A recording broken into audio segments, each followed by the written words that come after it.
I forgot we weren't live streaming at that point. Okay, so we'll call this meeting of the Committee of the Whole to order at 6:54 p.m. And we apologize to anybody viewing online. Our public meeting went a little bit longer, but we hope that it was definitely worth it with the feedback that we received. So next item on the agenda is adoption of the agenda, and the motion comes forward from Councillor Mabey and Deputy Mayor Fody that the agenda be adopted as circulated. Any additions, deletions? Seeing none, I'll call the question. All those in favor? All those opposed? And we're carried. Next item is declaration of pecuniary interest or general nature thereof. Does anybody have an interest to declare? Okay, none to be declared this evening. Number 4 is delegations and presentations. So John Chomniak of St. Lawrence Cruise Lines, a request for Ivy Lee Wharf and boat launch usage for 2024 season. So if you'd like to have a seat, and between the video is already on, so I think the microphone should still be on if it isn't. It is. Oh, wonderful. So welcome. And welcome, and thank you for letting me come before you, Madam Mayor, Deputy Mayor, councillors. As noted, my name is John Chomniak. I represent St. Lawrence Cruise Lines and the Canadian Empress, which has been plying the St. Lawrence River for the past 43 years. We look forward to our 2024 season starting up, and after COVID, we're just starting to rebound like many other tourism sector partners. And in this coming year, we would like to offer our clientele the possibility of us stopping, as we did prior to 2020, and Ivy Lee, using the dock that is much better than it was. And with your approval, look forward to the possibilities. There are 6 dates we have reserved at this time to that possibility, and they extend from late May into October. And realistically, with your timeline being tight, I'll keep it short. Thank you. Okay, so questions for our delegation. Go ahead, Councillor Mabey. Thank you, Madam Mayor, and through you. My only one was with the new reconfiguration of the dock and how it functions as a ramp. And your vessel is of good length. It is. Will it be blocking the rampway? Actually, it would never block, even in the past when we have used it. There is a intake there for the water suction for the fire department, I believe, that would stop us short of about 10 feet from that corner of the ramp. Yep, and the dry hydrant intake comes out underneath the dock, so it would be fine where you're hoping. Do you have any other questions? Okay, Councillor Burrell, go ahead. Through you, Your Worship, I was just wondering, we are putting some gating up, and I'm not 100% certain at this time how that would affect your passenger access. I'm not sure if they can walk around some of that gating, or whether we'd need to get you some fobs or something. Yeah, as of this time, of course, the gating isn't up, the lighting isn't up. Yeah. But even if there was some limitations, I'd rather get those approvals today from you, sure, and work on any changes that may come forward then. Sure. Pleasure to have you. Thank you. More questions? Go ahead, Councillor Lackey.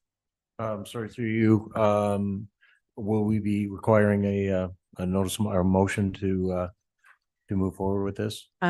We can bring it up under other business afterwards. Pardon? Thank you. Under notices of motion to go forward. And go ahead, Deputy Mayor Fody.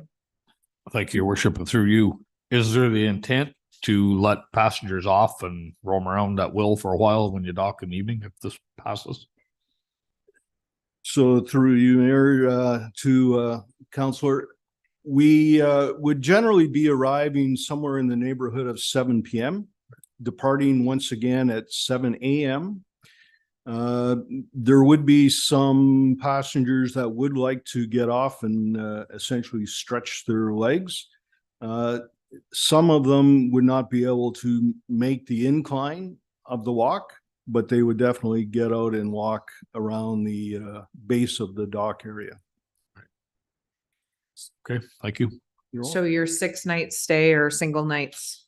Correct. Yeah. So that would be 6 nights spread through from May to October, but all single nights. Wonderful.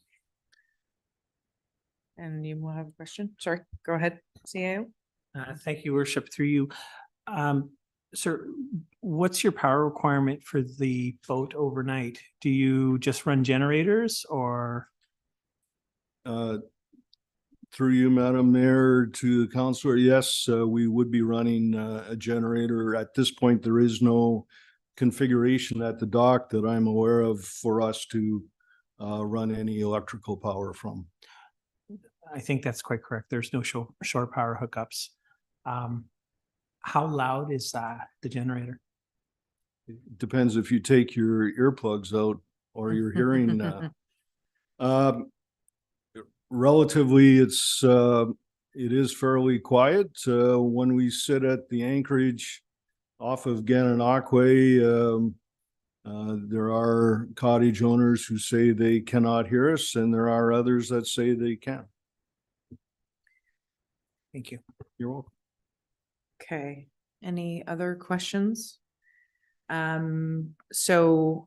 think this is more of a question for us internally, but I guess my question would be if their dock, let's say that we were willing to enter into an agreement with your company, and they go to dock and somebody else is docked at the end of the dock. We don't have people on site to keep them off the dock, and it's not like most boaters don't just take the ties off and let it drift downstream. So it's just something to consider if we are willing to do this, that we have to make sure that the clearance is there. So when they arrive, that they have a berth that they can get into. So. Any other questions?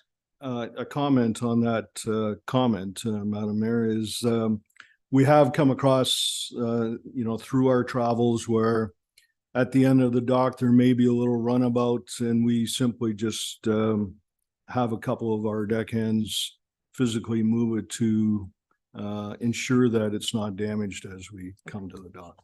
Thank you. Any other questions? I see none. We thank you for your delegation and we will make plans later on in the meeting. Thank you very much. Shall I stay for those or? You don't need to because it's a notice of motion, which means it Okay. won't be considered till the following meeting. Excellent. Thank you. Thank you. And good night. Okay, we have our next delegation, which is Katrina Furlanetto from our partners at Cataraqui Conservation Authority. So thank you for joining us. And I don't think Andrew's with us. He Oh, is he's virtually. online. My Yeah. apologies. Poor Andrew. I didn't mean to. It's all good. Okay, so welcome. Thank you very much. Good evening, Madam Mayor and fellow council. Thank you for the opportunity to be here this evening to speak to you on a variety of different fronts. So we'll be speaking about our role in development review. We understand that there's some outstanding questions and clarity that we may be able to provide and answer, as well as some recent changes that we've gone through internally on some of our processes, and then a few slides on accomplishments and budget. So we'll jump right in knowing time is short. So I will pass it over to Andrew to speak a bit more about the development review role, and then he'll turn it back over to me to speak about our services and our budget moving into 2024. Over to you, Andrew. Thank you, Katrina. Can everyone hear me okay? Sure Wonderful. can. Wonderful. Thank you, Katrina, and good evening, Madam Mayor and members of council. I've been asked to provide an overview of Cataraqui Conservation's development review role this evening. So we'll start there. And as Katrina mentioned, I'll pass it over to her a little later on. She'll talk about some of our other programs and services and the 2024 budget before wrapping up. So for development review, our mandate as per the Conservation Authorities Act is to ensure the conservation, restoration, and responsible management of Ontario's water, land, and natural habitats through programs that balance human, environmental, and economic needs. And what we try to do is look at it through a watershed lens or a watershed perspective, because what happens upstream can typically affect what happens downstream. We have two roles. We are a commenting agency with delegated responsibility for natural hazards review for Planning Act applications. And then we have a regulatory role as well, because we're responsible for implementing Ontario Regulation 14806, which I'll get to a little later on in the presentation. So I don't know how well you're able to see this, but there are some statistics on the right-hand side of the slide there for our plan review and permitting activity in 2022, which was a very busy year. There were about 770 applications that we reviewed, 372 planning applications and 398 permit applications. And as you can see, if you can see the numbers, Leeds in the Thousand Islands is our busiest municipality. We looked at 90 planning applications and issued 128 permits in 2022. A lot of those permits would have to do with in-water and shoreline activities, as well as some for upland development adjacent to the floodplain. For figures, as far as meeting targets, in 2022, we met our municipal planning targets 85.5% of the time, and we met our targets for issuing permits 95.5% of the time. And I should point out that that's from the date of a complete application. So sometimes it can seem to take longer than that, and that's usually because there's some back and forth in getting the information we require to make it a complete application. Next slide, please. So the purpose of our plan review and our regulation is pretty simple, quite simply to prevent the loss of life and property due to flooding and erosion, and to conserve the integrity of the natural environment, particularly wetlands, when we're looking at the natural environment side of it. I'll get into this a little further on, but we've lost some of our natural heritage roles under the Planning Act, as you're probably aware. So we've been pared down in that capacity a little bit. Next slide. Thank you. So our interest for when we're looking at planning applications, again, are natural hazards. So flooding hazard, the 1 in 100 year floodplain you may have heard of, the erosion hazard. So we look at predicted erosion and slope failure along the shoreline when we're considering development proposals. We also consider dynamic beaches, unstable soils, and karst topography. Karst topography is a type of unstable soil where you have unsoiled bedrock, where you have water that's carved actual holes through the rock, and it's caused an unstable situation for development. Then for wetlands, we consider the attenuation of floodwaters. They act as filters as well, so very important for that reason. We look at shoreline erosion protection and diverse wildlife habitat. Two of the other things we consider is certainly the drinking water source protection program and any intakes or source protection zones that we have that may be nearby a development proposal. And we look at overall watershed resilience as well. Next slide. So the provincial approach for natural hazards first is to prevent new development within the hazard. That's the best means to protect life and property, is to simply avoid putting it in the hazard. And then secondly, to protect existing development from the hazard. So there could be things like flood proofing, for instance, where you can raise the elevation of a floor above the flood elevation to prevent water from entering the building. Perhaps for erosion, you could install a seawall or something of that nature to protect existing development. And thirdly, also emergency response. It largely has to do with access, ingress and egress from a property. We want to make sure that emergency vehicles are able to get in and out of a property. And that's what we mean by emergency response. And this passage is taking out of the 2020 provincial policy statement, and that is that development shall generally be directed to areas outside of hazardous lands, which are impacted by flood hazards and or erosion hazards. So how do we comment? A little bit about the process. Essentially, your staff will circulate applications to the Conservation Authority based on specific screening criteria as per a service agreement that we have in place. We review applications with regard to natural hazards and source water protection, as I mentioned, as well as wetlands. And we provide comments based on review of relevant policy, mapping, information collected at the site. We provide recommendations to committee or council, but the decision is ultimately made by the committee or council. Little bit about some of the changes that occurred as a result of Bill 23. And I'm sure you're all aware of Bill 23. Our fees, our plan review fees were frozen for 2023. They couldn't go up or down. Conservation authorities can no longer review and comment on natural heritage aspects of planning act applications. So things like woodlands, wetlands to a certain degree. We can still talk about flood risk when it comes to wetlands, but more the natural heritage component of wetlands, we are unable to comment on. Other things like species at risk, fish habitat, etc. Also water quality, ecological integrity, and stormwater quality control. We do still comment on stormwater quantity control because that can affect the control of flooding. So it's important to note that. And then again, we look at wetlands for their hydrologic function. So there was a transition period for CAs and municipalities from January to April, and that should read 2023. That occurred this year. We worked very closely with municipal staff at both the county and township level to try and make it as seamless a transition as possible by providing resources for municipal staff to access that hopefully helped with that transition. There also was a bit of overlap on some applications where we were commenting on natural heritage features, and we tried to help through the process just to wrap up some of those applications. Okay, a little bit about Ontario Regulation 14806. That's our regulation for development, interference with wetlands, and alterations to shorelines and watercourses. Next slide, please.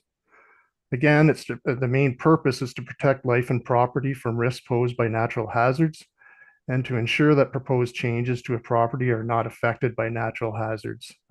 So sometimes when somebody's doing something on a property, for instance, they may be placing fill, or something of that nature could actually cause flooding issues on an adjacent property. So that's one of the things we'll look at when we're looking at an application for development.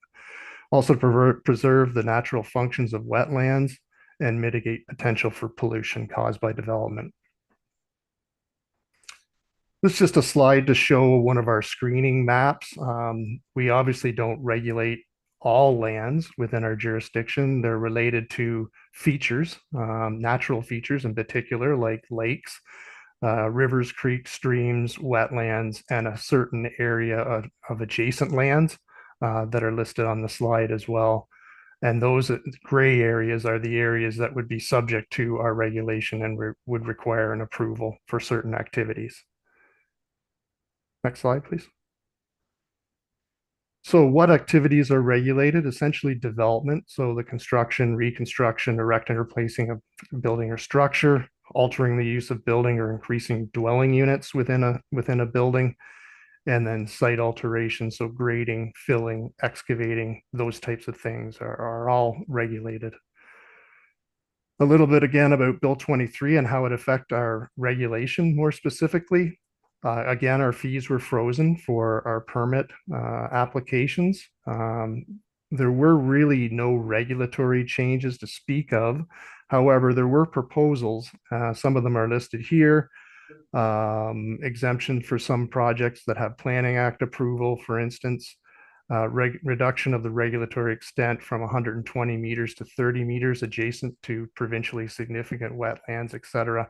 Those are a few things that were proposed, and we are actually anticipating them last summer but we still have yet to see anything on those at this time from the province. Next slide. So just to summarize, we do have a mandate from the province to review Planning Act matters for natural hazards and regulate development under our regulation that I just described. We have board-approved policies for both planning and permitting that help guide staff decision-making. We have strong working relationships with our municipalities, in particular planning and building staff. And we provide both high level and site specific involvement in development review. By high level, I mean we provide input into official plans and zoning bylaws, etc. And we have a sort of more site specific role when it comes to actual applications for things like minor variances, severances, and the like. Again, we focus on natural hazards and watershed resilience.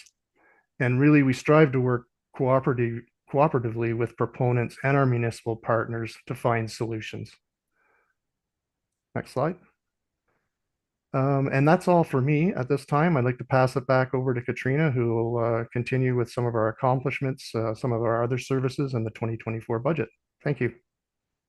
Great, thanks, Andrew. Next slide, please. So we'll jump right in. Before we start talking about the 2024 budget, we wanted to talk a bit about our 2023 accomplishments. It was a very big year for our authority. We continued to look at demand for access to our properties. So we still have record numbers to our properties across the watershed. In particular, in this part of the watershed, Mac Johnson Wildlife Area, the Cataraqui Trail tends to be quite high. And so we were looking at ways to improve accessibility and make sure people are safe on our properties. We've entered into new partnerships. We've been able to work with lake associations to understand very critical concerns. So blue-green algae, invasive species, looking to find ways to support boat washing and help residents understand how they can contribute to the natural environment. This year was the 40th anniversary of our Maple Madness. So we had residents come out from TLTI and who celebrated that with us. And we're able to learn about not only the history of Maple Madness, but the importance of the natural environment and the work that we do and why it's so special to be in an area with so many lakes and natural features. I can't remember the number, whether it's 13,000 pancakes or 13,000 people, but that's how many we served regardless in that time. Something that we'll speak to in a few slides from now is a project that we worked on, or we're continuing to work on for Lake Ontario and the St. Lawrence River, and that is floodplain mapping. We know that your municipality is one of our strongest partners in this particular project, and your staff and our staff are eager for those results. So I'm happy to share that that's going well, that we're starting to receive draft product, and we're going to be looking forward to public consultation in early next year for that.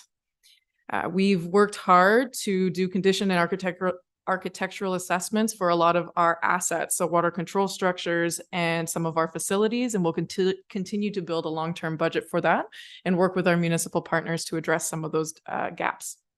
And then the last piece I wanted to mention here is that we've been looking at our development review process, and in that way, how the public engages with us online. So how do we make the project process more transparent? How do we answer questions? How do we put more visuals?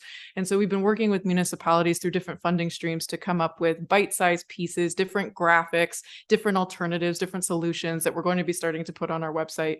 We've also looked to streamline the process to make it more automated, to do automatic payments, and to ensure that we can move the process forward as feasibly and efficiently as possible. And so we will continue to build on that over time. Next slide, please. So in terms of our watershed services, you may recall that earlier this year and in previous years, there was a change to the Conservation Authorities Act, which is the piece of legislation where our work falls under. And that change was provincially defining how our programs fall into different categories. So as you see here on the screen, there are three main categories of programs. There's what we provide on behalf of the province, which Andrew spoke to some of them this evening, and those are considered category 1, many of which are listed here on the screen. There's then at the request of municipalities, which is considered a category 2 service. And an example would be management of a water control structure that is owned on behalf of the municipality. So if we stopped maintaining it, the municipality would have to take on that service. And then there's addressing local watershed needs, which is a category 3 service, some of which are listed here on the screen. So you heard earlier this evening that environmental stewardship is important. That's considered a local watershed need. And we have been working with the township to look at different projects and partnerships and help our associations and help our residents in order to provide some of that stewardship. And that's only possible because of the partnership that we have with you and because your council endorsed that work moving forward. So we want to thank you for that and look forward to those opportunities into the future. Next slide, please. So we spoke a little bit about the floodplain mapping project, and if any members of council have questions, Andrew can speak to those after, as he's been leading this project.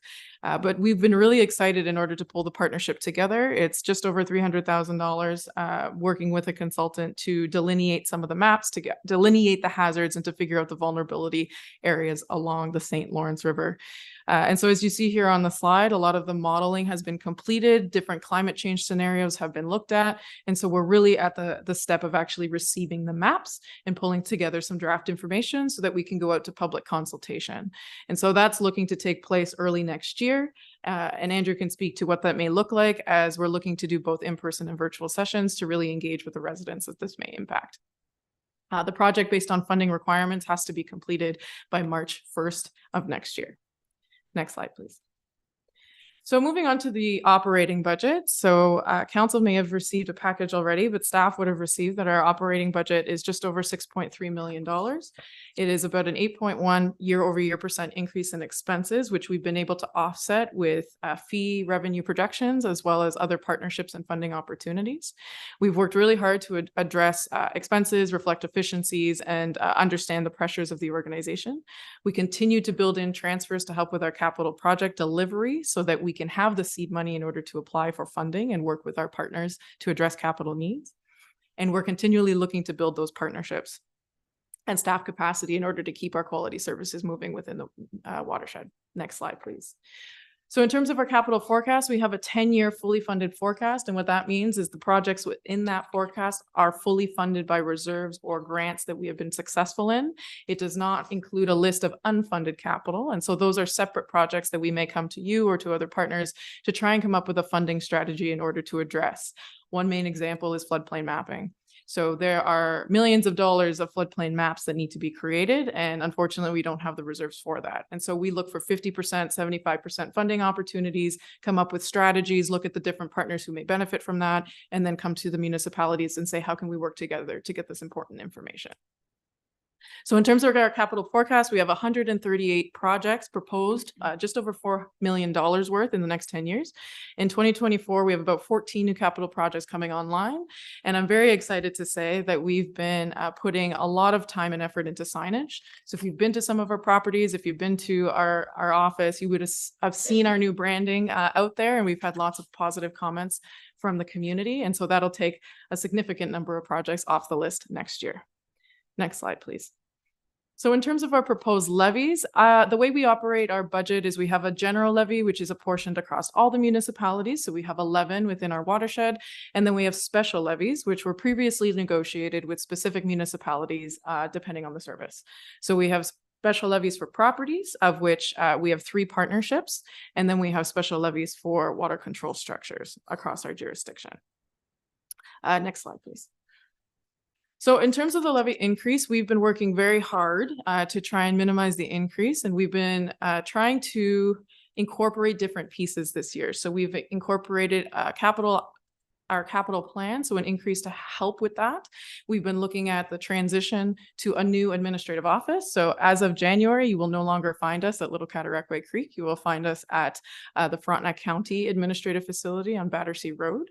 And so this will help financially make it feasible for us to go over there and lease that space. We're looking to build that staff capacity as we still find that development applications are growing, our permitting application role is growing, and we understand that timelines are of essence. And so we're building that capacity in-house in order to make sure that we can streamline those activities and work with our partners to get that work done. And then we're also looking to ensure that we can match the increases in an operating budget as you normally would. So although we have a 5.7% increase for our budget that is proposed, we do apportion across our 11 municipalities. And so as you see here, Lease and 1,000 Islands would be responsible for a specific percentage, which is roughly 4.5% of an increase compared to last year. And that's determined based on the growth assessment values that are provided to us by the Ministry of Natural Resources and Forestry from the year prior. So they look at the growth and they look at the demand of the different municipalities. We then receive a formula based on the population of your municipality in our watershed, and we apportion that across our budget. So that's where you see the differences on the screen here. Next slide, please. And that's it. So thank you very much. Andrew and I are here to answer any questions, and we appreciate the continued support from the municipality. Thank you very much for the presentation, both Andrew and Katrina. My apologies. I'm a little jet lagged today, so I will apologize. Fair enough. Questions from council. Go ahead, Councillor Maybe. Thank you, Madam Mayor. Through you, I have two questions. And with the shoreline filling in, who is the enforcement body who looks after levying fines or whatever to that? And then my second question is, with the 2014 plan from the IJC coming back, how's that going to affect some of your work that you're implementing? Great questions, and through you, Madam Mayor. Andrew, do you want to start, and then I can provide some background after? Yes, absolutely. I'll start with first question through you, Madam Mayor, and I believe it was with respect to enforcement activities for filling adjacent to shorelines. There could be up to 3 regulatory authorities involved, depending upon the nature and extent of the work. We have our regulation, Ontario Regulation 14806. So if someone's filling along a shoreline or in the floodplain or a wetland, for instance, a permit is required under that regulation, and there is an enforcement side to that as well in the Conservation Authorities Act under Section 28. So we could lay a charge and go to court and seek restoration or a fine. The second agency would be the Ministry of Natural Resources and Forestry, who have the Public Lands Act. So anything below the seasonal high water mark, they could take an interest and also follow up in an enforcement capacity for that filling activity. And the third one would be the Department of Fisheries and Oceans, who looks after fish habitat. And so if there's in-water work being done, filling in the water body itself, it could have implications for the Department of Fisheries and Oceans. Great, thanks, Andrew. And I'll speak to the second question. So we understand that Plan 2014 is being reevaluated, and in speaking with Environment and Climate Change Canada recently, as well as hearing from the IJC, we understand that new models are almost done. They're in draft form and they will be going out for public consultation. We would be one of those agencies that gets to consult and provide our input. We have done so at the beginning, just in terms of our experience of what happened along the St. Lawrence River in Lake Ontario from flooding, and then what that ended up doing in the model. We'll be able to see that. The consultant that we're also working with is one of the top coastal consultants in the province of Ontario and has very strong relations with those groups. And so when they look at climate change models, they look at what are the different scenarios, what are the different areas that they can factor in, and say they've assured us that they are looking at those pieces, even in draft form, as they do the work. Thank you. Great. Go ahead, Councillor Kelman, and then Councillor Groff. Thank you, Your Worship, and for you. Also about the mapping project for the river, do you have a counterpart on the other side of the river in the US that you're working with and that would be sharing in some of the cost of the mapping? Good question. And through you, Madam Mayor, Andrew, do you want to speak to that briefly? Sure, and through you, Madam Mayor, we don't have a partnership for this particular project. Now, having said that, the IJC does work with it's cross-border, so they do work with the United States on various things. But for this particular project, we're only working on the Canadian side of the river itself. So we've got partnerships that we've developed ourselves with 5 of the municipalities along the shoreline, and the FIMP program that we've received the funding through. And I'll add to that if I may. So we work with Conservation Ontario, which is a parent organization for all the 36 conservation authorities across the province, and they advocate on our behalf with the American side. And so they work with the Army Corps and I believe the other 2 or 3 main consultants who do work on that side. There's a Great Lakes and St. Lawrence River initiative that they partner with.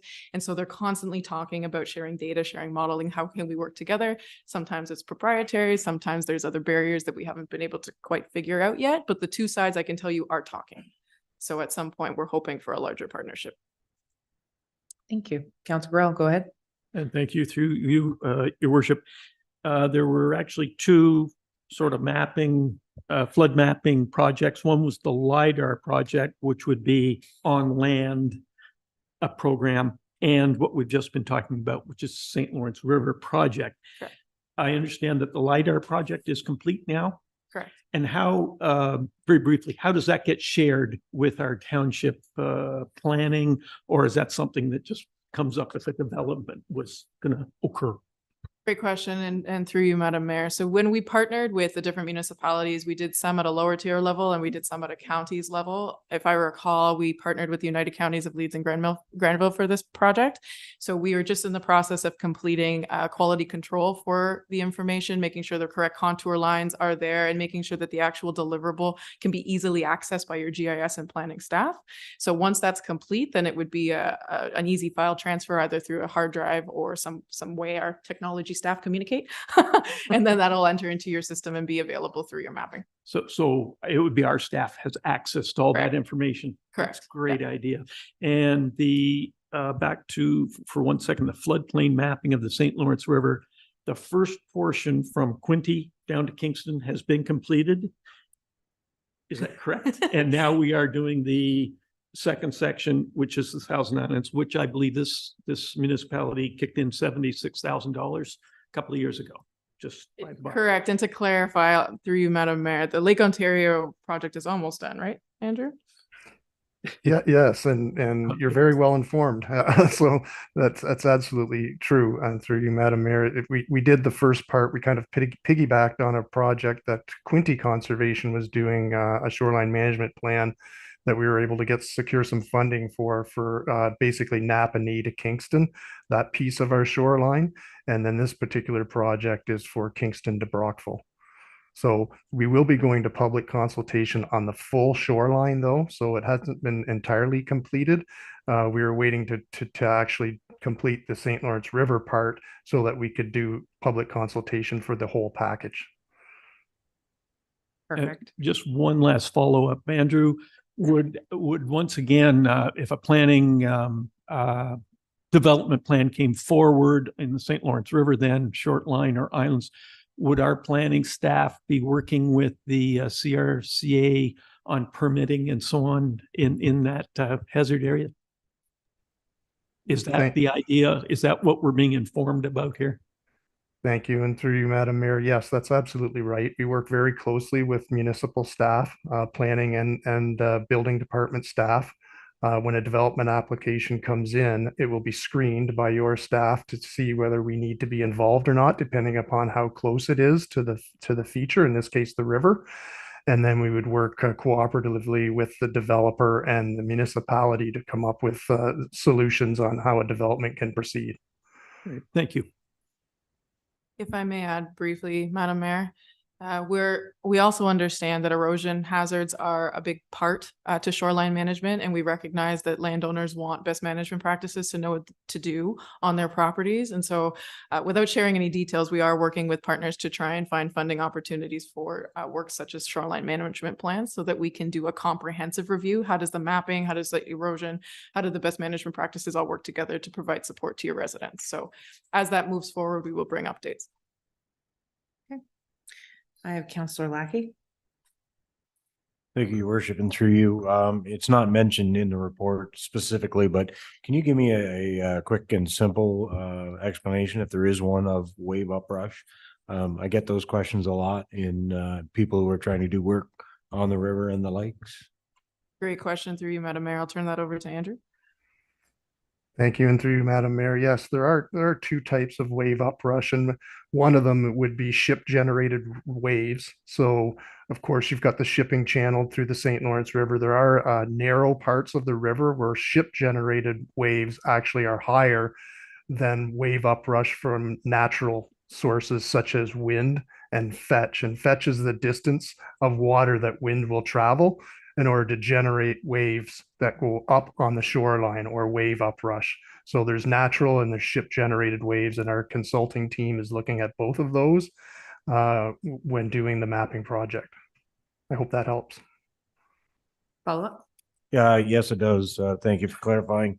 If we can go a bit further, does it take into consideration the increase in vessel traffic in general, specifically pleasure craft, having an effect on shoreline erosion as well?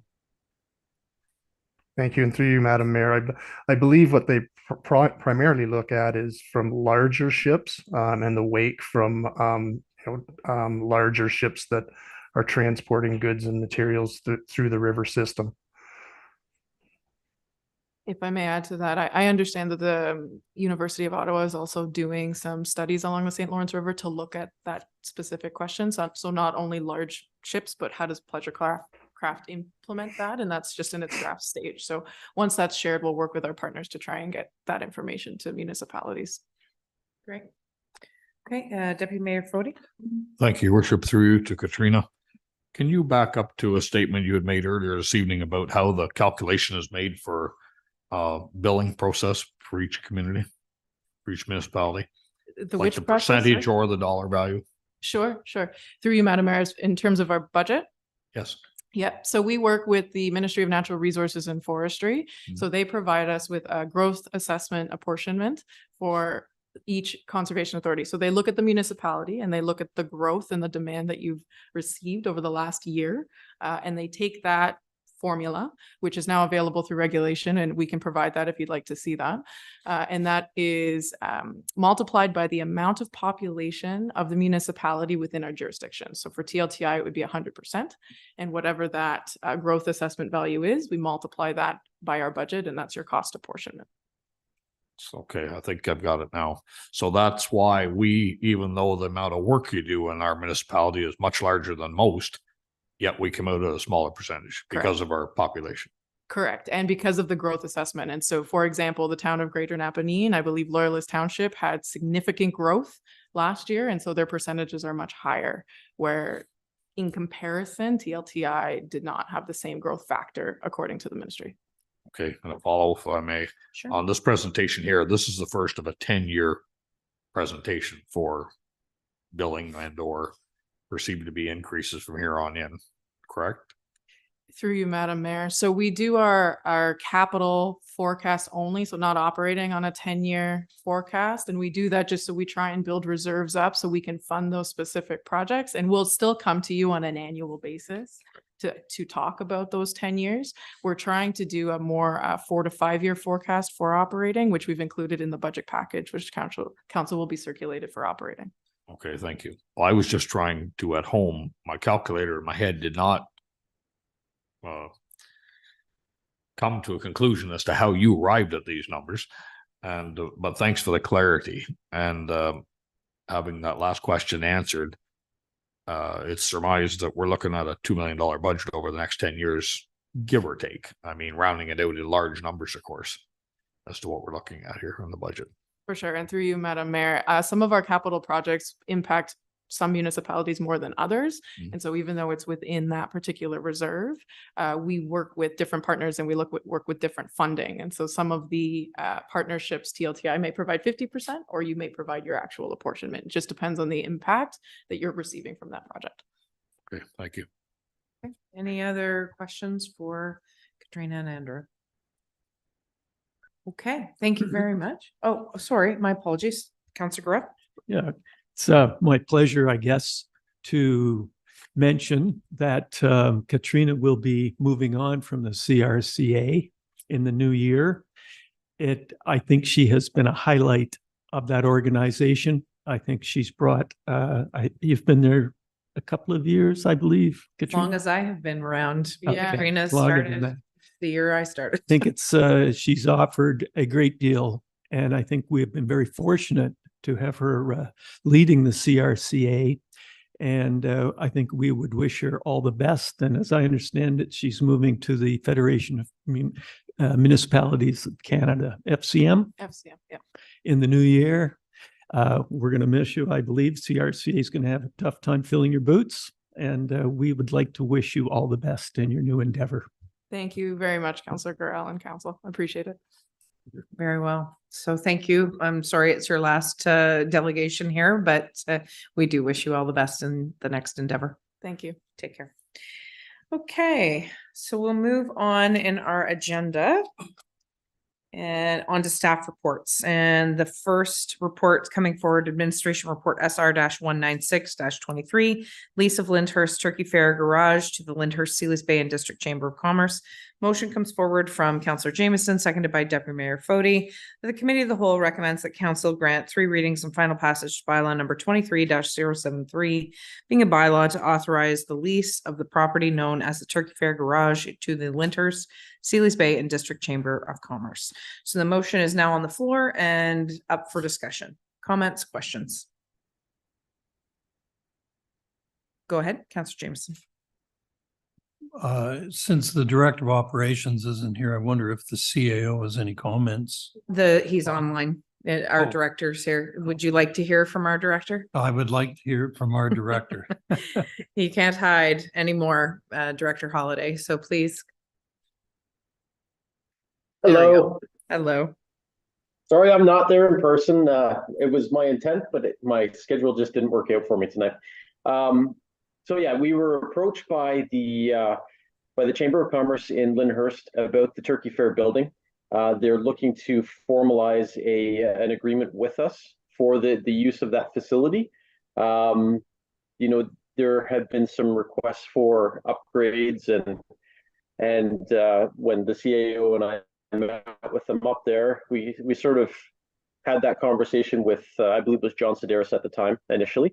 And now it's Two Bears, who is the representative for the chamber that we've been speaking with, and definitely looking to formalize something so that they can continue to use that, but you know, it remains in the hands of the municipality at the end of the day. Thank you for the synopsis. Go ahead, Councillor Jameson. Sorry, the Director again, Your Worship, who had control of it prior to, well, we haven't done anything yet, but who has control of it now? Was there contractual control with any other groups? Through Your Worship, there are other groups that use the facility, but we currently do not have any contractual agreements with any member groups at this point. It is strictly a municipal facility used by several groups with no actual contract in place. And I think there are several keys floating around in the Lyndhurst area. Well, I guess I'm just trying to establish, I mean, over the years, I think, you know, a lot of us that were not that close to it assumed that the Turkey Fair organization controlled that building. I'll let the CAO in on this. Thank you, Worship, and through you. I think the Turkey Fair organization was the prime mover and shaker behind it, but over the years, it expanded, and what we have essentially is a community closet rather than a municipal garage. And so there isn't really any kind of control for access. There are keys floating around. I was talking with Two Bears just this morning, and he expressed concern that some of the chamber things that they've stored aren't there anymore. And so he's quite concerned that there isn't a lack, or there isn't any sort of control mechanism from a risk perspective for the township. We have no idea who's in there at any given time, nor do we have any idea of what's actually being brought in or taken out. So, for example, if someone decided they wanted to store kerosene beside some oily rags, We have no idea what's going on in that building. We do recognize the importance of maintaining its use, because these community organizations perform a really important function, as we all know. Turkey Fair is such a big, important part of the township. The Santa Claus Parade and all these other events that are happening. People don't have space for Santa's sleigh in their home, for example. So in talking with the chamber, we're looking at this as, well, you know, do you want to buy it? Would that be something we could talk about, for example? And the chamber, I think the funding for a purchase would be a bit of a challenge for them. So we turned our minds a little more and thought, you know, how about a lease along the lines of the Friends of the Rockport Custom Dock? And the nice thing about it from a township perspective is we're still in the background. We still have a finger on the property via being a landlord, but we also can build in, which we've done in the draft lease, covenants that say the nature of the building stays the same. The community groups can still continue to use it as a storage facility. So it's not really changing anything. It gives the who's going to access it and the risk of what's in it now goes under as the tenant. The Chamber of Commerce, it becomes their insurance problem to deal with.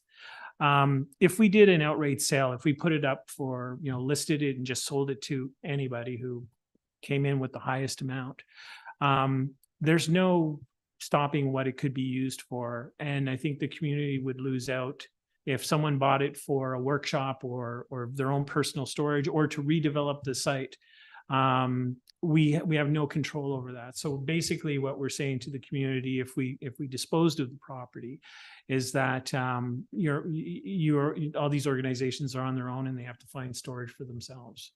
And I know it's been a long-standing practice that garage has been used by organizations, and I just thought it was probably an easier way to make sure that we keep the use going, to do it by a lease. And we can, if it doesn't work out, it doesn't work out with the chamber. We still have ownership of the building, and we can always look at it from a different lens if we need to.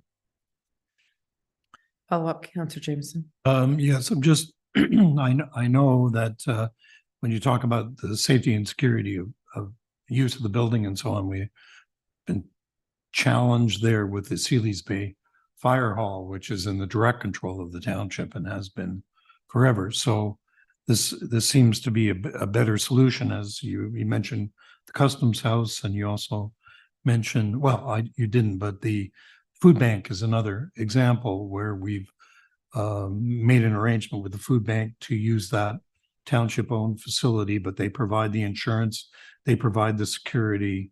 And I guess my final question really is that in the report, it does underline that other people, other groups may, we're expecting that the Chamber of Commerce will accommodate other official groups in the community if it's deemed appropriate for them to use the space for storage, principally, not necessarily commercial or institutional use, presumably.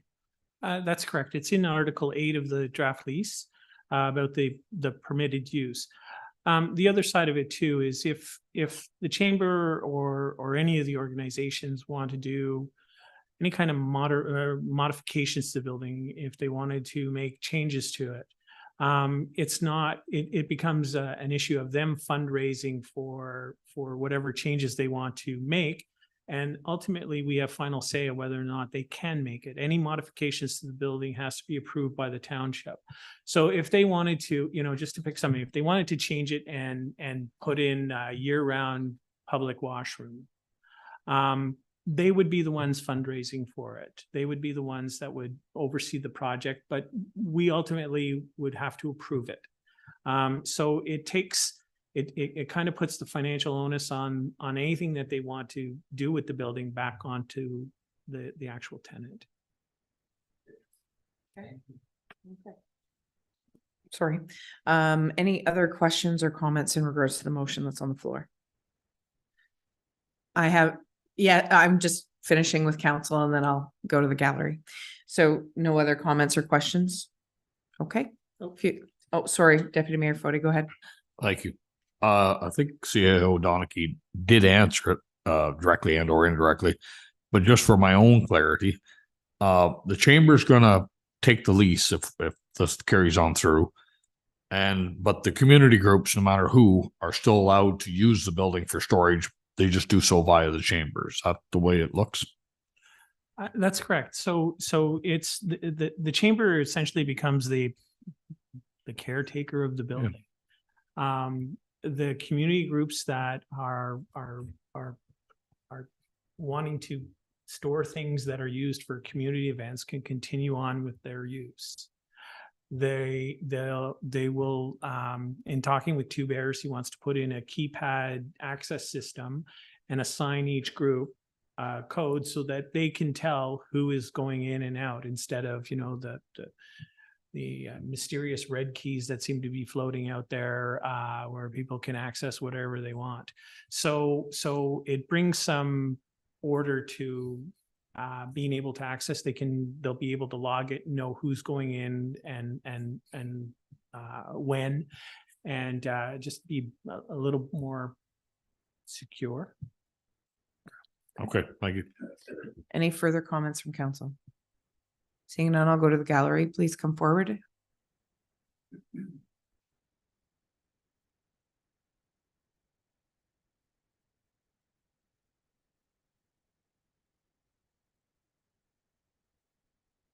The microphone may not be on. Just touch it. Okay. Okay. Yeah. I'm part of the original group that lobbied for that building. And at the time, it was the Turkey Fair. And it was the organization that had run the Turkey Fair more or less since its inception.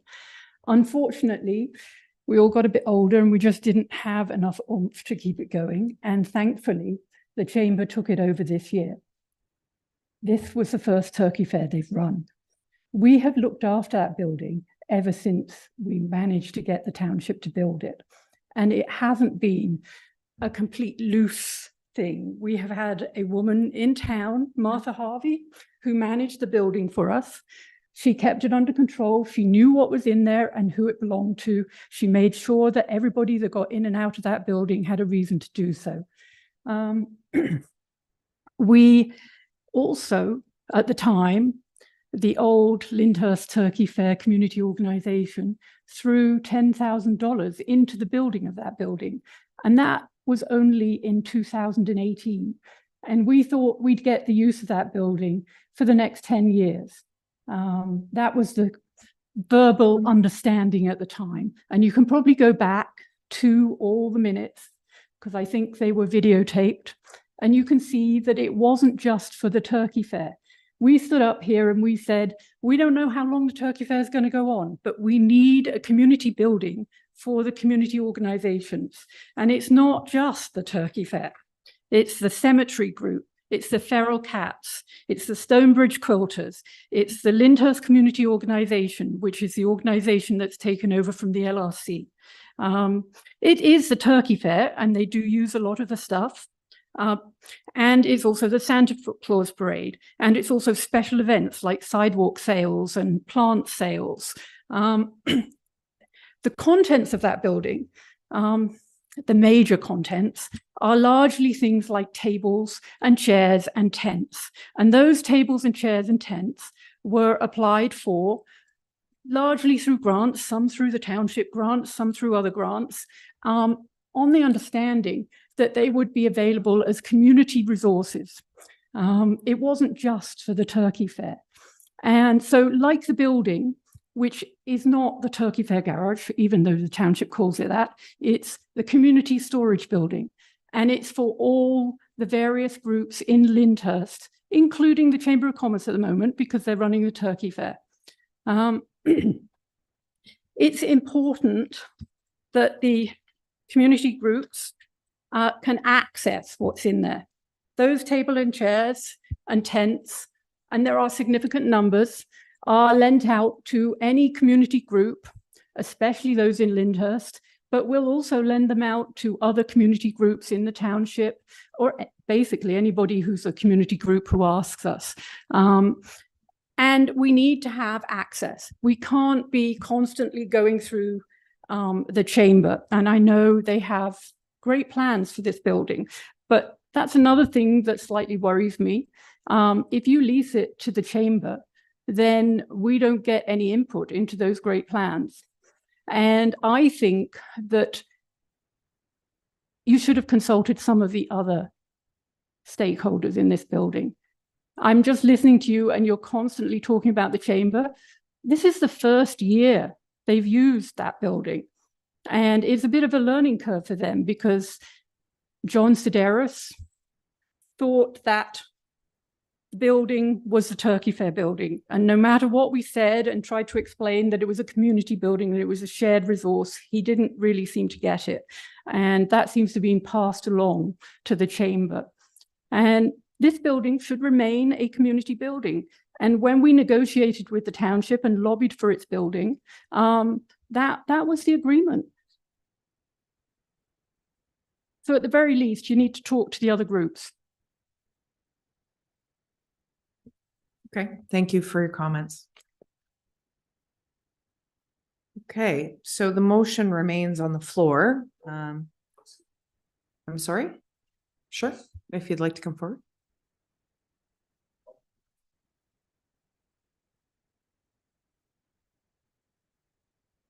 I'm Peter Sibbald.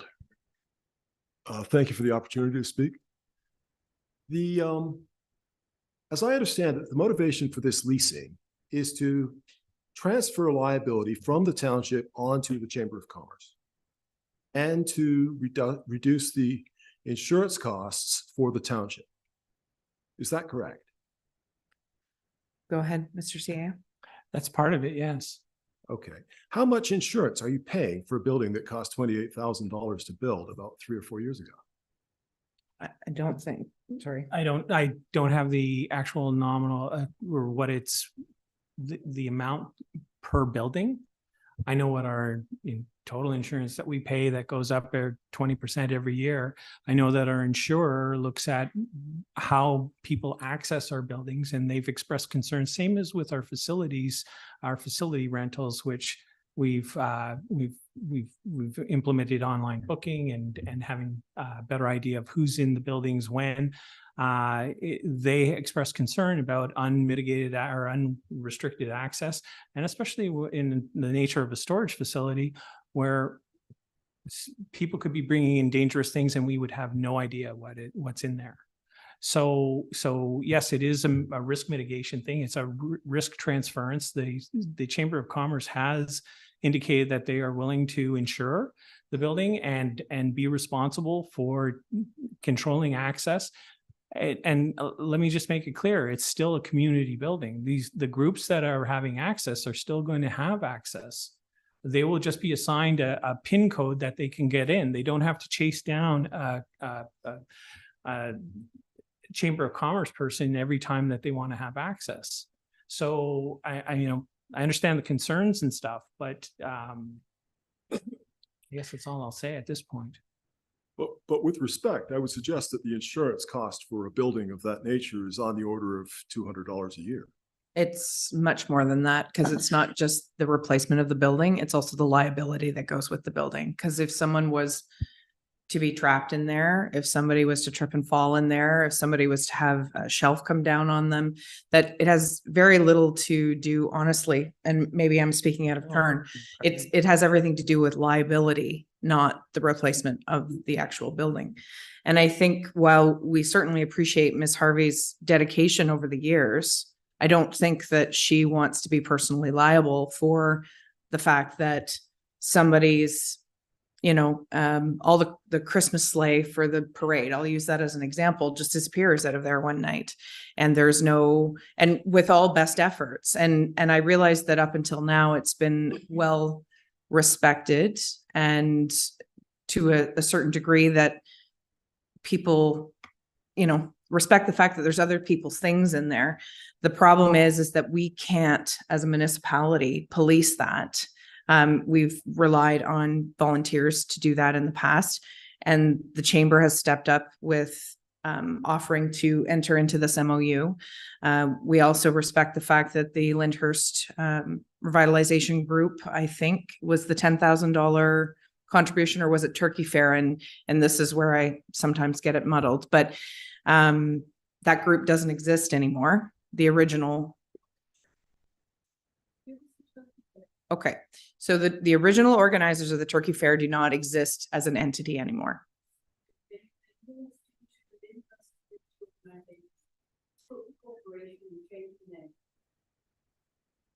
Okay, so I can't be having a conversation with someone in the back. Nobody can hear online. So The point is just 1 second. So I appreciate that there's concerns about this. I think that there may be opportunity to have a further conversation with some other local groups before this gets passed. This could be deferred to the next meeting. And that I'm just putting that there as a solution, because I don't want to make a hasty decision one way or the other. But Councillor Jameson? Yeah, the only thing I want to add to this discussion with respect to our liability is that since we're looking for every way we can to try to mitigate some of the challenges we have with the costs, it's not just this specific building.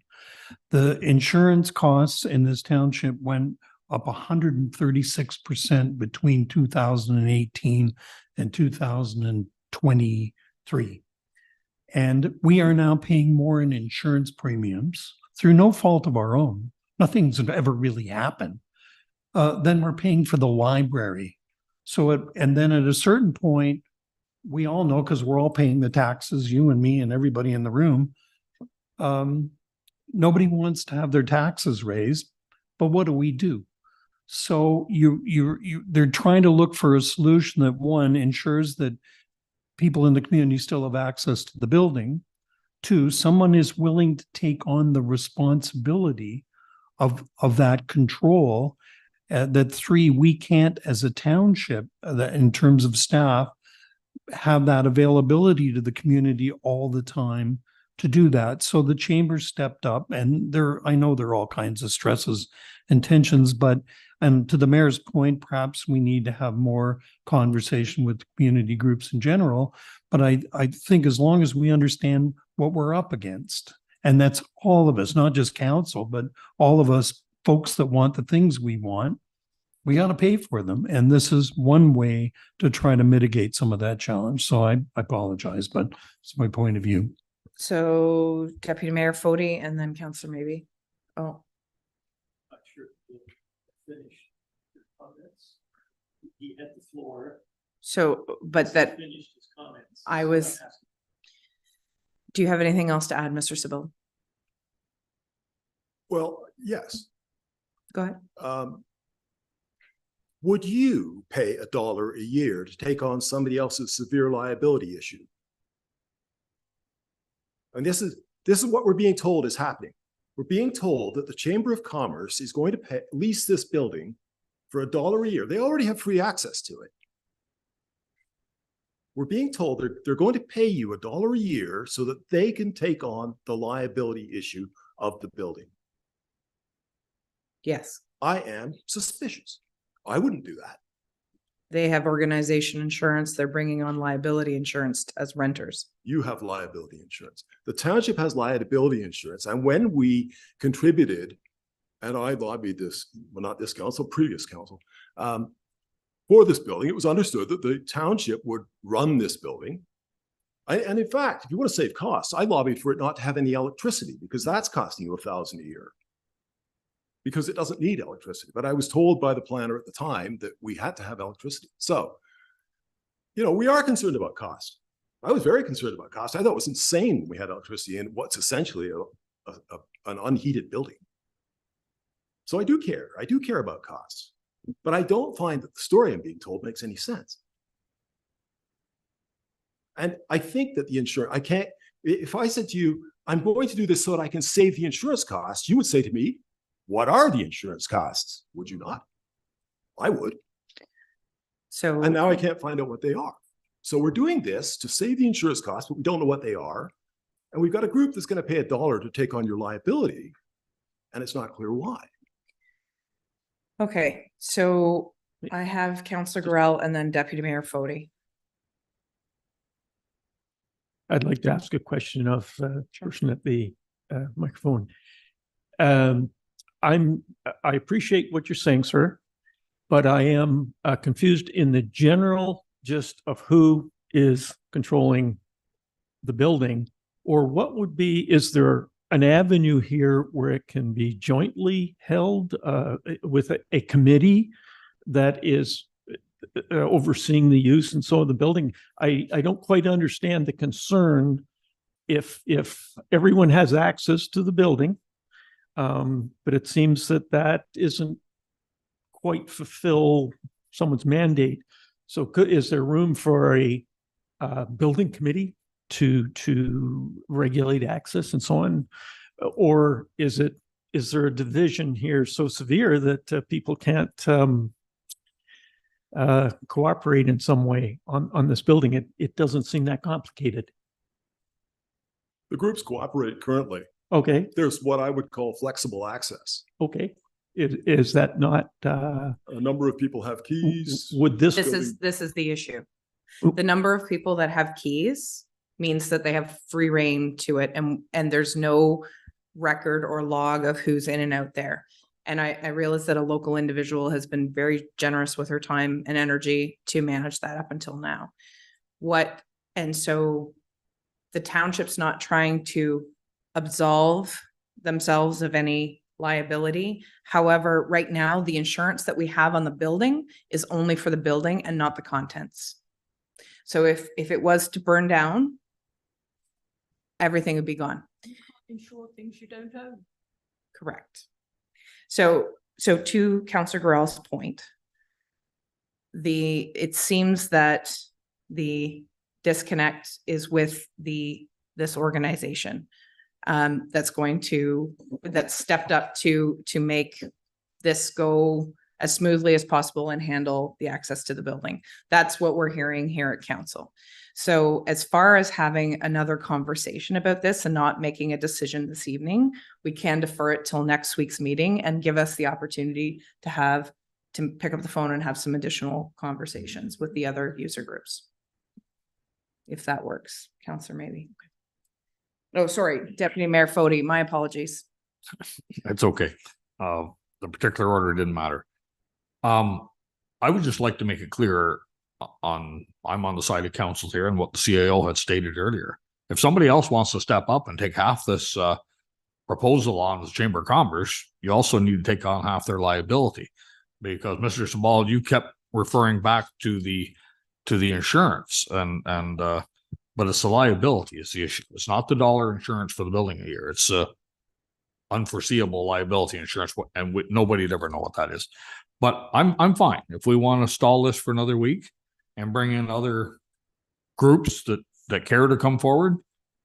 Quite frankly, it appears to me like a power struggle, and I think we need to decide who wants to be involved and be part of the power and join forces and take care of everything. So I'll recognize the CAO and then I'll go to Councillor maybe. Thank you, Your Worship, through you.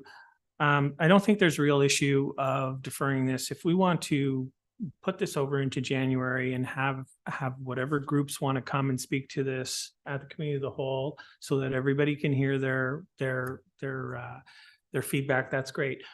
In talking with Two Bears, he is quite concerned about some of the articles that have gone missing that belong to the chamber, and he was anxious to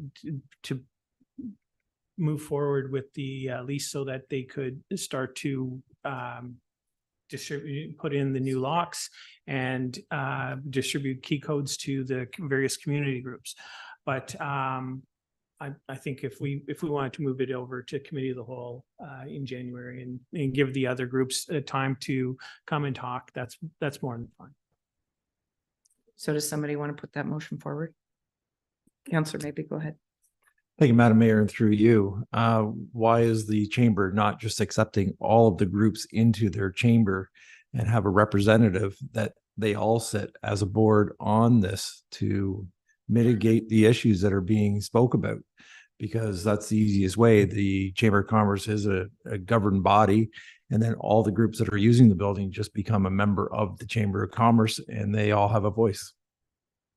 That's a reasonable suggestion, but up to the individual members. Ma'am, if you'd like to come forward.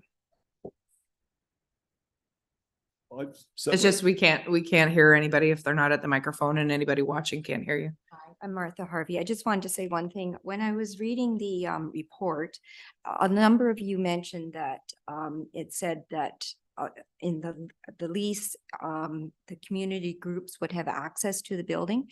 Well, I did read that in the report, but then when I read the lease, I didn't read that. It didn't say that. So if it were to go through, if you would look at your lease and make sure that the community groups would have access to it, because I don't recall seeing that, but it was in the initial report before the lease came up. The CAO is just pulling up the operative clause.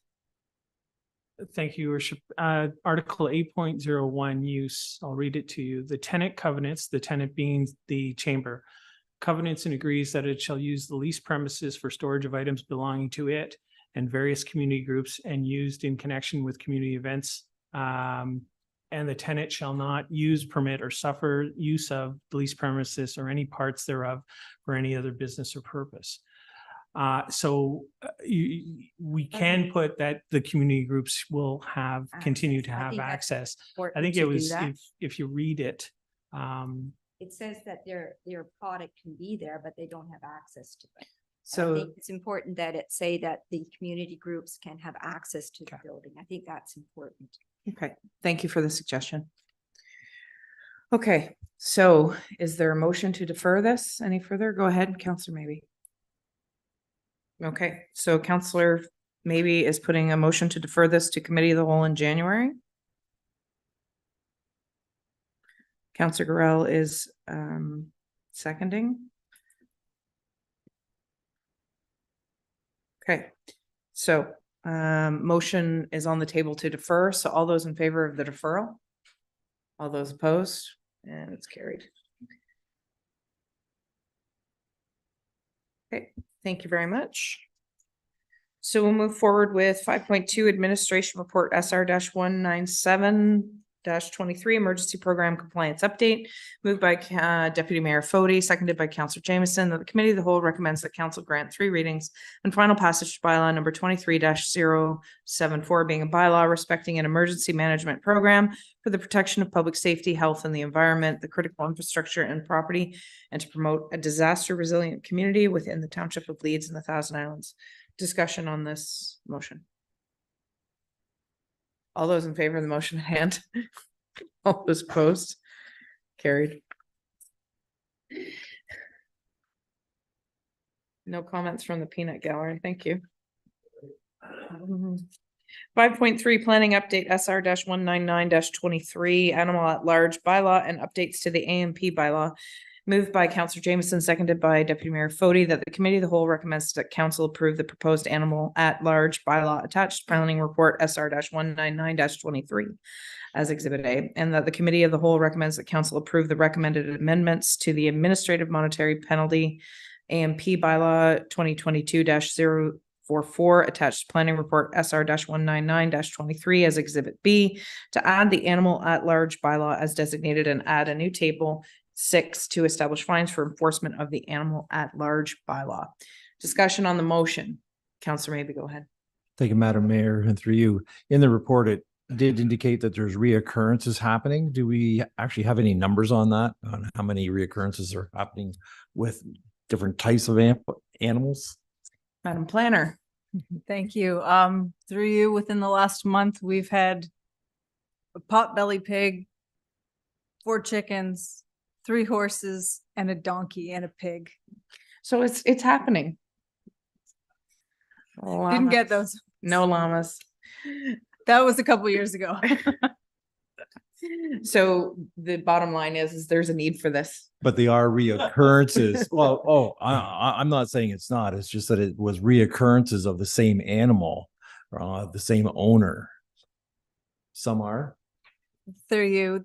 Some are reoccurrences, some aren't, but at this point, under our existing bylaw framework, we have no mechanism to make somebody repair their fence if the animals are getting out. So there was one situation that Deputy Mayor Fody just mentioned where there was a recurring situation and we had no mechanism to make the fence be repaired or to undertake the work and recoup that. So this bylaw will allow us to do that.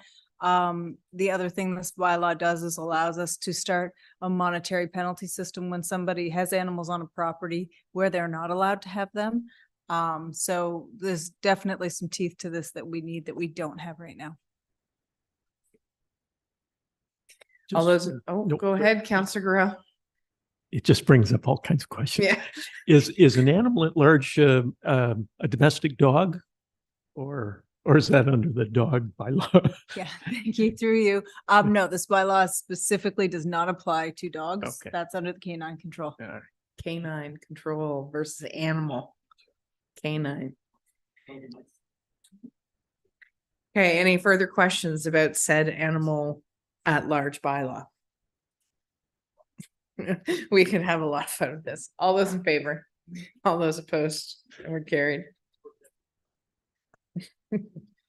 Bacon. Sorry. Okay, the next item on the agenda is 5.4 Planning Report SR-200-23 Appointment of Provincial Offences Officers. Moved by Deputy Mayor Fody, seconded by Councillor Jameson. The Committee of the Whole recommends that the Council approve the bylaw attached to Report SR-200-23 as Exhibit A to appoint Provincial Offences Officers. Discussion on this motion. Councillor Jameson, Deputy Mayor Fody. Just a question I tried to ask and delayed send. Did you get that one? Oh, good. My question is, Your Worship, is the relationship of the employee with respect, our employees with respect to this and the union's point of view on this and all the other things? Madam Planner. Thank you. Through you. The Director of Operations has indicated that he will be speaking with the union regarding this. So I should have more information prior to next week's meeting when the bylaw is brought forward. So we will confirm that. Okay. Deputy Mayor Fody. Thank you, Your Worship. Through you. I think this is a good idea. I've actually heard a resident make the statement last winter, they're not going to charge me anyway, so why pay attention to it? You know, so this is some of the attitude. I know it's a rare comment, but you know, we got our works department, especially the snow removal staff. They work in the hours that the rest of us don't even know exist. And you know, they're trying to do their job, and all it takes is one vehicle parked on the main street of any one of our villages or hamlets, and all of a sudden it's created a real problem. And I think this needs to be applauded. Thank you. Councillor. Would this be time sensitive, i.e. I see that winter road control, or would this be a year-round appointment? And would this put undue pressure on the people that we're forwarding here? Madam Planner. Through you, this is a year-round appointment. However, the intent of it is just that it's for winter parking because there's the night enforcement or the night patrol that are out for operations. So they're out, as Deputy Mayor Fody indicated, when other people aren't and when we wouldn't have other staff around. So that's why we thought it was a good idea to have them appointed. The intent is not that they would be enforcing the large animal bylaw or any other bylaws. Director Holiday, you have something to add? Thank you. Yeah, just to add to what Marnie said. We've had some issues in the past where, you know, we have these repeat customers that will park on the street at night, and by the time bylaws in the morning, they're gone. And you know, this will allow us to address those. The intent is during the nights and the weekends we have patrol on. So at the night we have a dedicated patrolman, and then on weekends it's rotating through the rest of the staff. So that's why the broad list of employees that we've added on there. In addition to that, I did speak with the manager of roads because we had spoken about this previously. He has run it by the staff just as an initial conversation, and they do support it because they've seen the challenges in the past. So I think they're accepting of this process so far. Great. Deputy Mayor Fody. Thank you, Your Worship. Might I add, it also puts a lot of stress on the staff to not incur a liability by hitting a car that's not supposed to be there in the first place. You know, it's 3 a.m. Who knows how many hours they've been running? It's a whiteout snowstorm, and they're trying to make a judgment call to move a plow in a narrow, confined area at best around the vehicle that just shouldn't even be there. So I think this is a great idea. Thank you. Any further comments or questions? Seeing none, I'll call the question. All those in favor? All those opposed? And it's carried. Next item on the agenda is unfinished business. Any unfinished business? Go ahead, Councillor Maybe. Just wondering any word on my light and any update on CN? No update on CN, but to be fair, I haven't asked. I am at county this week, so I will follow up with Director Kester for CN. And as far as your light is concerned, Director Holiday, I don't believe we've heard anything from MTO on that matter. That is correct. We did have a conversation with some of the higher level employees with MTO, and it's been crickets ever since then. Okay, any other unfinished business? Seeing none, we'll go on to other business. Councillor Lackey, you had something to add? Yes, I just wanted to make council aware that we do have a vacant seat on the Committee of Adjustment. And I just wanted to throw it out there that should no one apply, I think the date is the 14th. I'd be more than happy to fill that position if council so decides to go that route. Okay, so we'll talk with administration in regards to the policy that allows that, and if there needs to be a CV submitted or something to that effect. Okay, any other business? Seeing none, we'll move on. Oh, sorry, Councillor Maybe. Thank you, Madam Mayor, and through you. I've had some conversations with our Director of Finance, Phil, and what it was pertaining was basically a supplementary tax bill. And I know I've talked to a couple other people, and he's given me some good information and some lines. So I have asked that we have a little bit more information come back to us before we move forward with anything that I was planning on maybe doing on this front. But the basis of that supplementary tax bill coming out with a 30-day payment is where I'm falling on this one. So I'd like to see something, if we can have some changes and something can happen on it, be great, but at least I've got to ask a question. When you're, just for my own clarity, Yep. When you're asking about the supplementary, are you talking about the interim bill or the final bill and only having 30 days? No, this is the supplementary bill, usually due to building changes to the property. It's a supplemental tax bill that's coming out, and I had a resident contact me, and they were given this supplementary tax bill that which actually covered 2 years, and it ended up being just shy of $3,000 to be paid within 3 or 30 days. And that's where I'm kind of wondering, like, are we the only municipality having this, or are there other municipalities? And there's a lot of things to that, and can we get some sort of longer time frame for people to pay it? And that's where I'm coming. It's not that we're not going to get the money, it's just the demand of 30 days. So the basis of that is based on MPAC reassessing and doing their reassessment. Yeah. So Yeah. that's not a function of, they get the supplementary bill from us, yes. But the reason they're being assessed 2 years after it's completed is because of MPAC. Having said that, 30 days, if they don't pay it within 30 days, we've actually not had the income as well because that assessment hasn't happened. But if they choose not to pay it within those 30 days, then it's an interest that accrues based on how much is outstanding. Go ahead. Sorry, through you, madam. Yeah, so legislatively, when we send supplemental bills, there's a legislative minimum of 21 days from the billing. Typically, we provide up to 4 weeks usually.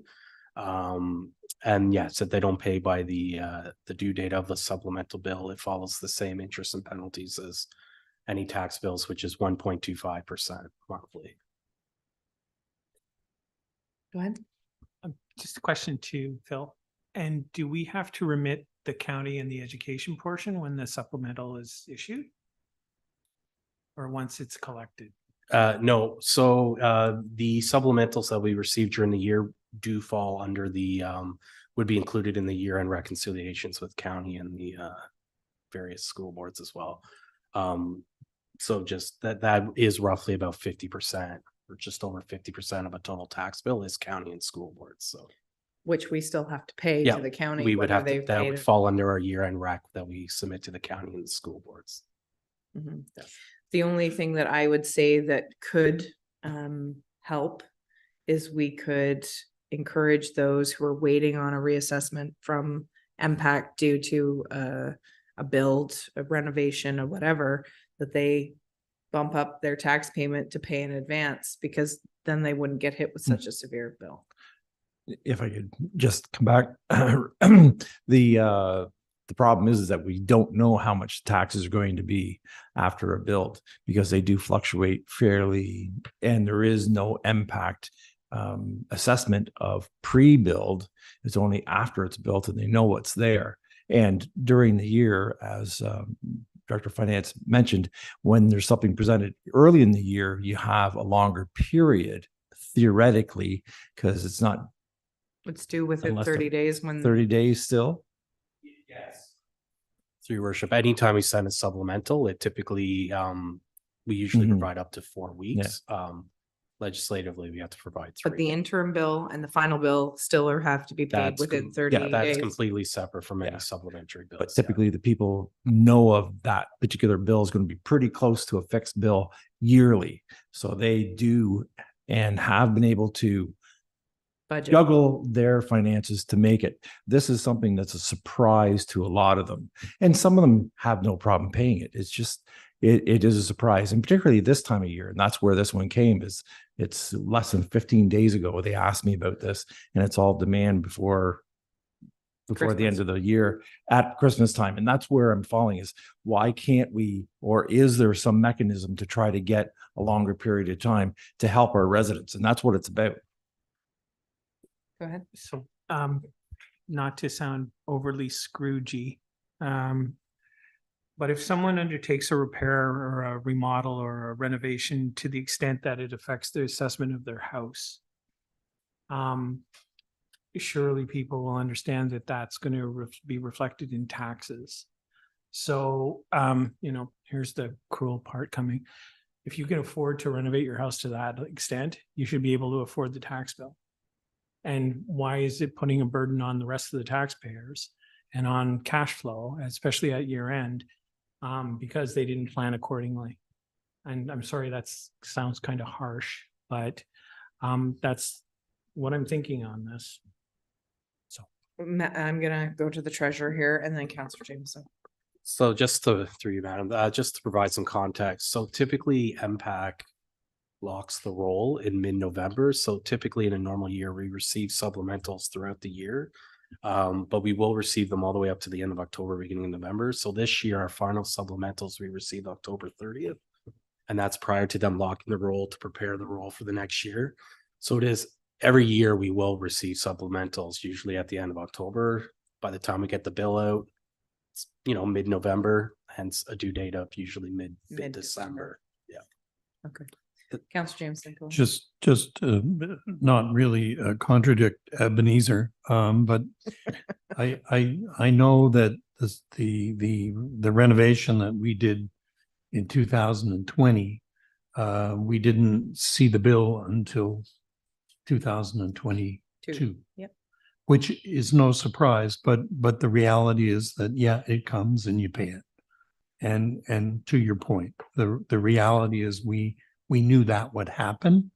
And I guess I would have to say it wasn't as bad as I expected it to be. So there you go. It just depends on the user. Go ahead, Councillor. And just as final word, I also had it happen to me, but it was 3 years that were all calculated into one payment.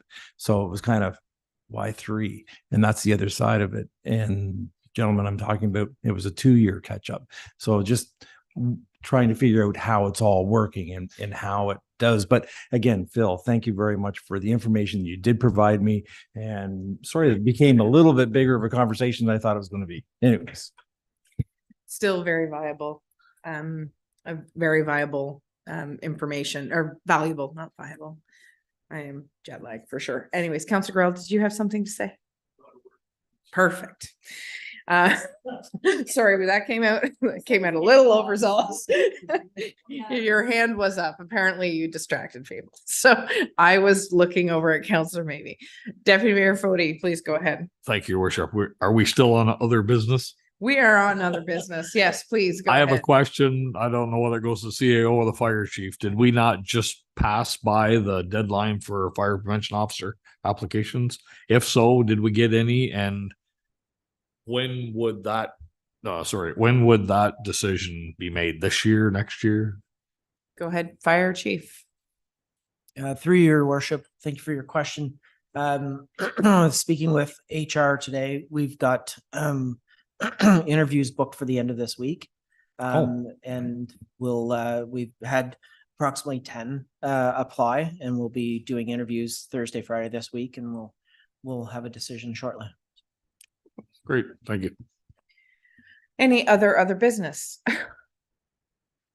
Seeing none, I'm moving on to notices of motion. Notices of motion.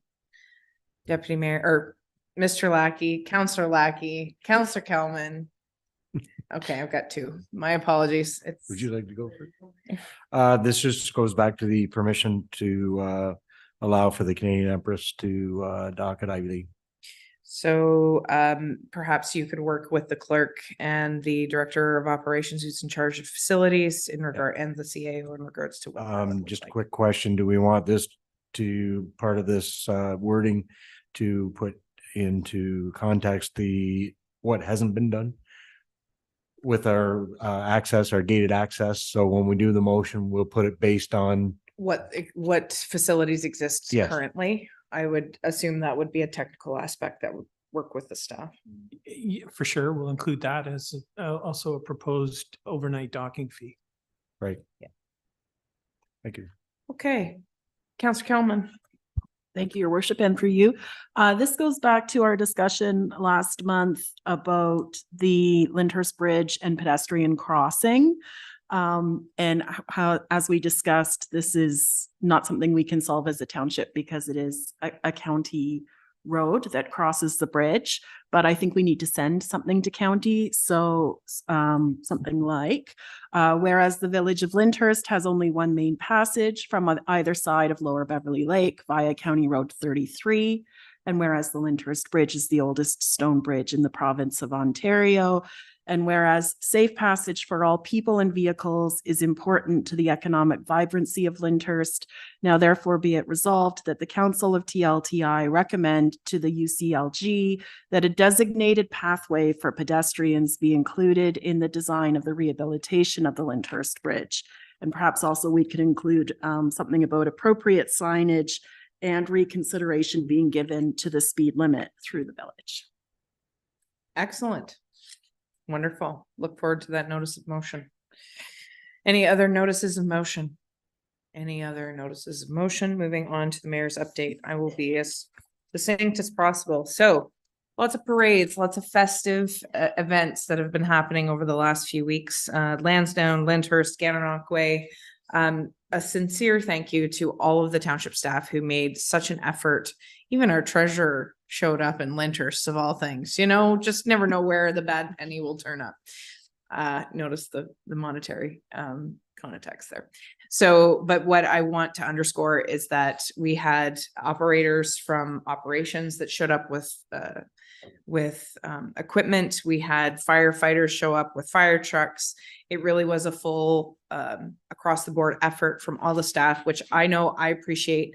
I wasn't able to make it to all of them, but it's a source of great pride to see everybody show up and be part of it in our respective communities. So thank you very much to the staff. Thank you to the members of council who were able to attend.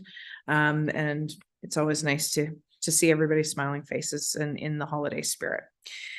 So also the tree lighting ceremonies that took place across the township on November 24th and December 1st. So there was Seeley's Bay, Rockport light up the gates, as well as Lansdowne. The only thing I would recommend is that our Lansdowne event conflicted with Candy Cane Lane opening. So I'm not sure if our attendance was as much as we had hoped here in Lansdowne. So next year I would hope that we might look at alternating the nights to make sure that everybody can come to both. And then the National Day of Remembrance and Action on Violence Against Women is on December 6th. On this day, we honor those who have experienced gender-based violence and those we have lost to it.